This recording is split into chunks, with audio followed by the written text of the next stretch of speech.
So the early beginnings of pan really goes all the way back to the enslaved Africans who were brought to the islands in the 1700s by the French planters. And they brought with them their carnival tradition, and these slaves were using their drums to make music. After emancipation in 1834, the celebration of the freed slaves became noisier and louder. Now, the drums they used were what they called talking drums.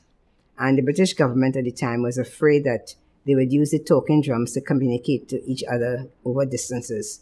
The colonial masters felt that our ancestors were sending messages. They were afraid of our spirituality, and as such, they had to find a way to suppress the grassroots people. They then banned the use of the drums, right? And that led to what we know as the Canbole riots, where, because of the fact they were told they can't do their processions, they can't have their carnival traditions. Because through the drums, we are a very expressive people.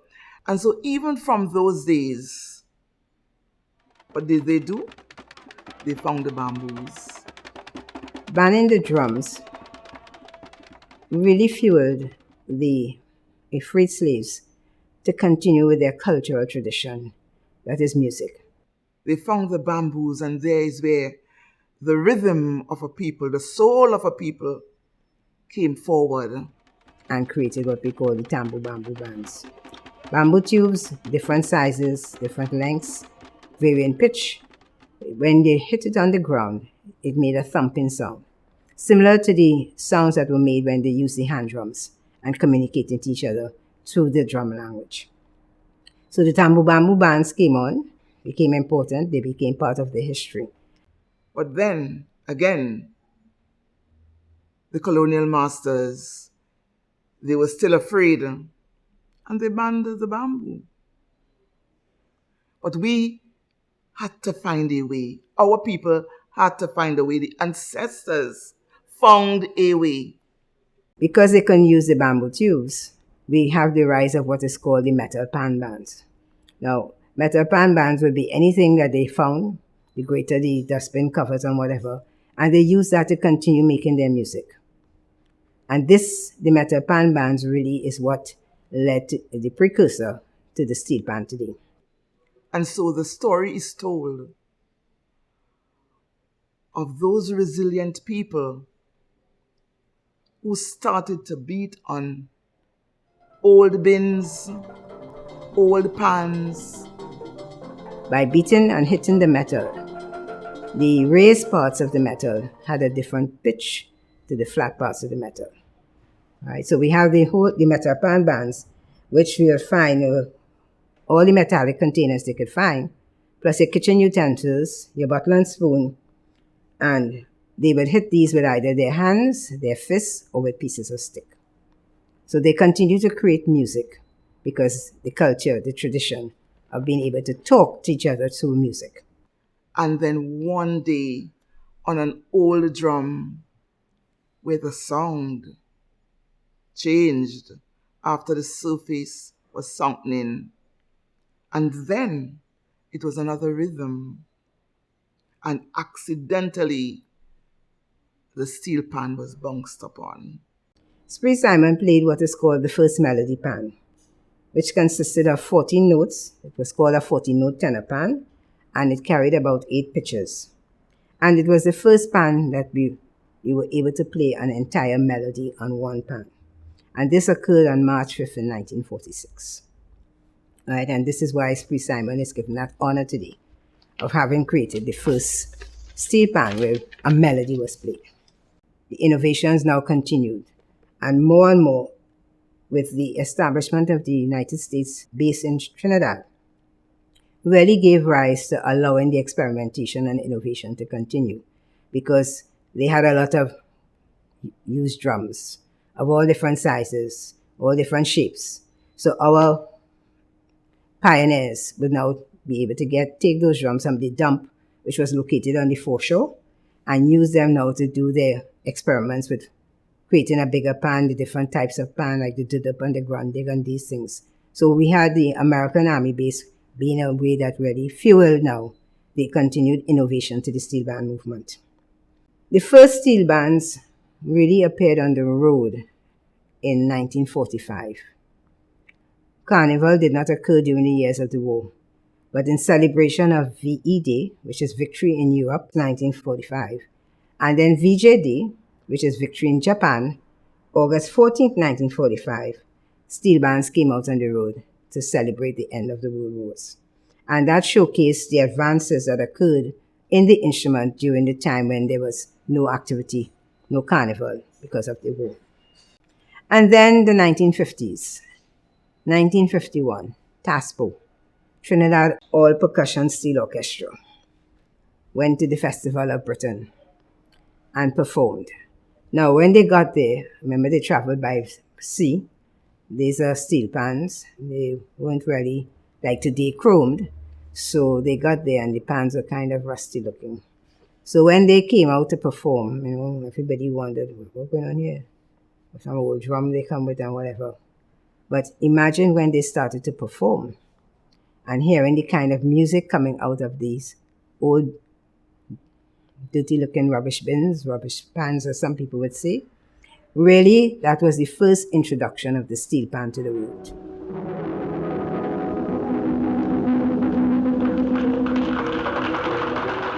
My name is James Ronald Jack, better known as Papa Jack. Right? I was born at the corner of Lodge Place and St. Paul Street. From behind the bridge, St. Paul Street. I am going to be 69 years of age. Right? And I could remember in those days, a pan player used to get $7 and $8 after Carnival. After playing for the whole season, you get $7 and $8. And in them days, I used to be pushing the pan. And pushing pan in them days was a big thing, because it had no float for the pan players to go on.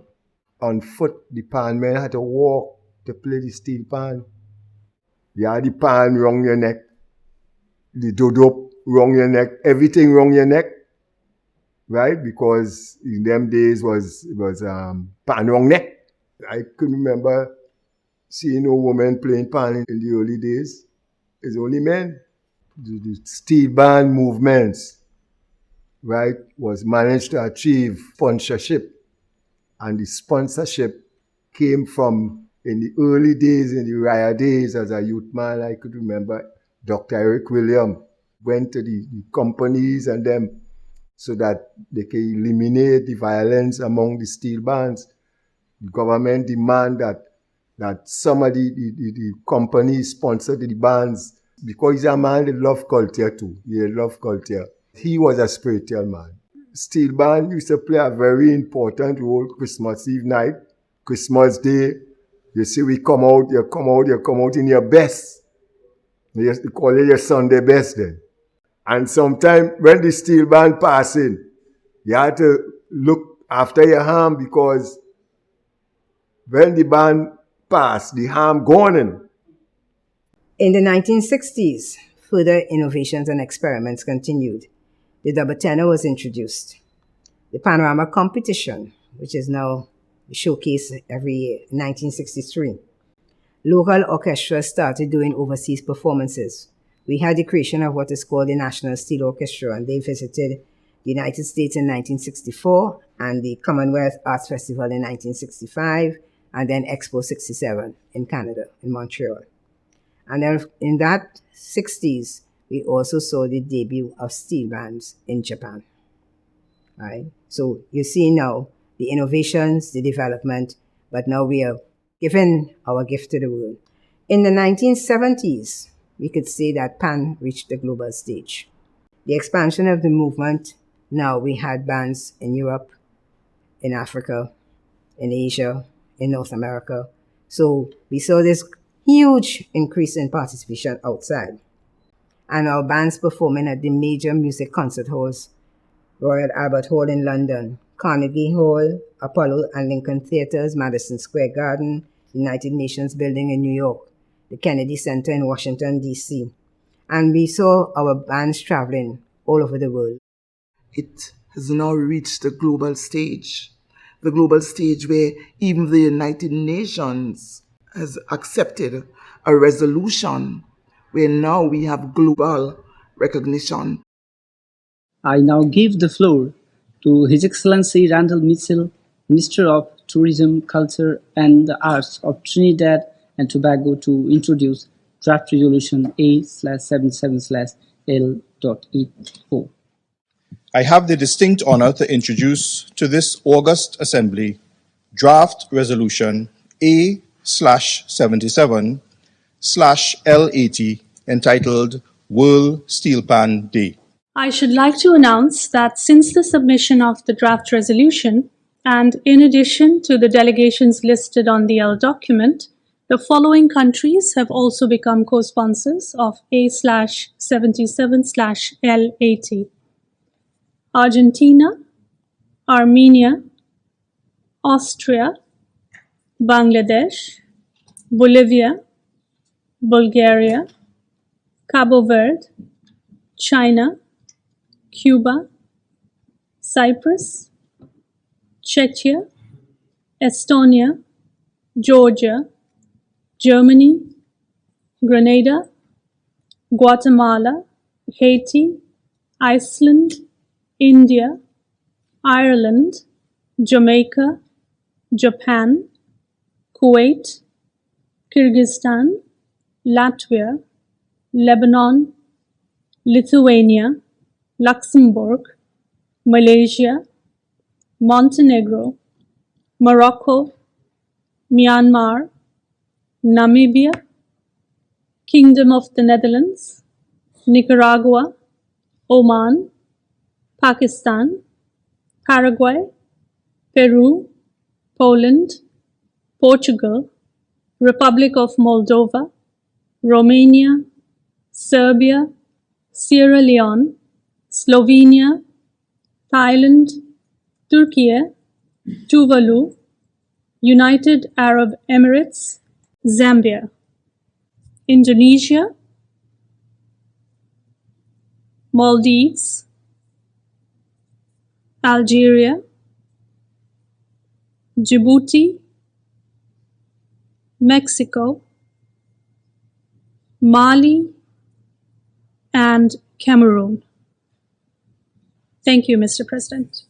May I take it that the Assembly decides to adopt Draft Resolution A/77/L80.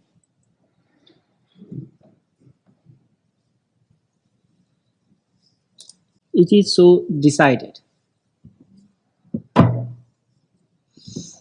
11th of August would be observed as World Steelpan Day.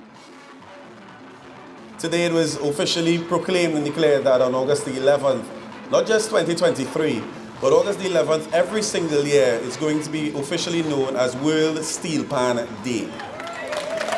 Yeah? So just so you understand the significance of this, you know, we always have, there's International Women's Day, and International Men's Day, and there's World AIDS Day, and that's celebrated and recognized all around the world.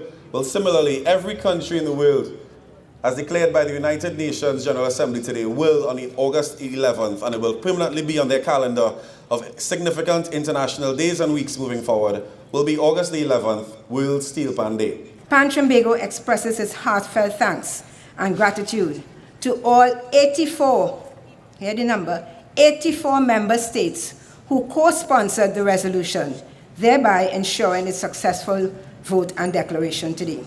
The Ministry wishes to thank the government and the people of the Republic of Trinidad and Tobago, all stakeholders of the Steelpan fraternity and member states for their invaluable support in making this dream a reality. The Steelpan come from a long, long, long way, and we need to cherish it.